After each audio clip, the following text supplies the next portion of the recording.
International SI unit क्या लगाया गया, एसआई यूनिट क्या लगाया गया, एसआई यूनिट। एसआई यूनिट को क्या ही बोलते हैं, मूल मात्रक। क्या लग गया, मूल मात्रक, जो पूरे भारत में लागू होता है, मतलब पूरे विश्व में लागू होता है। ठीक है, अब देखियो मूल मात्रक जो होता है, ठीक है, अब देखिए पहली बार जो होता है मूल मात्रक के बारे में 1960 ईस्वी में, 1960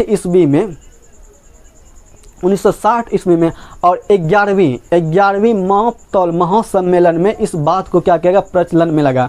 इस बात में यहाँ से क्या किया गया, उत्पन्न लाया गया। अब देखिए 1960 ईस्वी में जो होता है लंबाई को किस में मापा गया, मीटर में। लंबाई को किस में बोला कि लंबाई को किस में मापिए, मीटर में, और द्रव्यमान को किस में मापिए, केजी में। द्रव्यमान को किस में मापिए, केजी में, और समय को किस में मापिए, सेकेंड में। ठीक है, उसके बाद विद्युत धारा को एम्पियर और तापमान को किस में मापिए, केल्विन में, और ज्योति तीव्रता को कैंडेला में। ठीक है, 1960 ईस्वी में जो हुआ था मापतौल महासम्मेलन, ठीक है, 11वीं, इस मतलब इस 6 गो को, मतलब 6 गो को ही मतलब प्रचलन में लाया गया।